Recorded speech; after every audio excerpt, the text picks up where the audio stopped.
Maccabees, chapter 16. Yochanan then went up from Gezerah, and told his father Shimon what Sendebius was doing.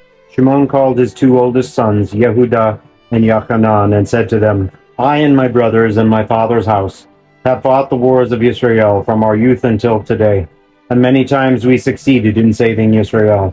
I have now grown old, but you, by the mercy of heaven, have come to maturity. Take my place and my brothers, and go out and fight for our nation, and may the help of heaven be with you. Yochanan then mustered in the land 20,000 warriors and cavalry.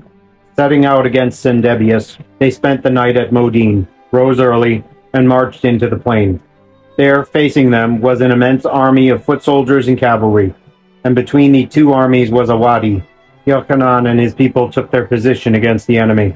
Seeing that his people were afraid to cross the wadi, Yochanan crossed first. When his men saw this, they crossed over after him. Then he divided his infantry and put his cavalry in the center, for the enemy's cavalry was very numerous. They blew the trumpets, and Sendebius and his army were routed. Many of them fell wounded, and the rest fled toward the stronghold. It was then that Yochanan's brother Yehuda fell wounded. But Yochanan pursued them until Sendebius reached Kidron, which he had fortified.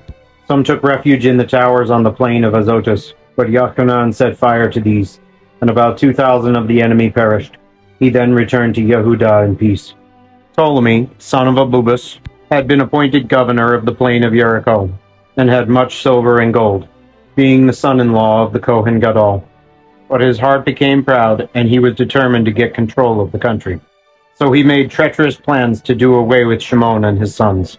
As Shimon was inspecting the cities of the country, and providing for their needs, he and his sons Mattityahu and Yehuda went down to Jericho in the 177th year, in the 11th month, that is the month Shebat.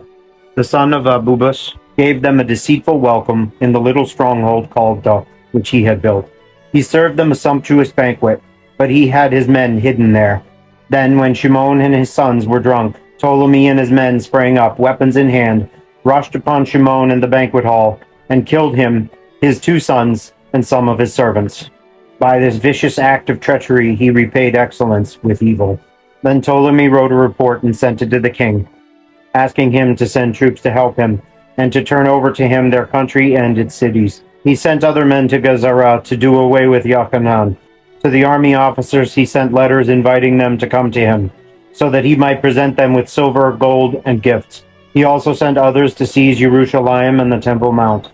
But someone ran ahead and brought word to Yochanan at Gezerah that his father and his brothers had perished, and Ptolemy has sent men to kill you also. On hearing this, Yochanan was utterly astounded. When the men came to kill him, he seized them and put them to death, for he knew that they had sought to kill him. Now the rest of the acts of Yochanan, his wars and the brave deeds he performed, his rebuilding of the walls and all his achievements, these are recorded in the chronicles of his kahuna, from the time that he succeeded his father as Kohen Gadol.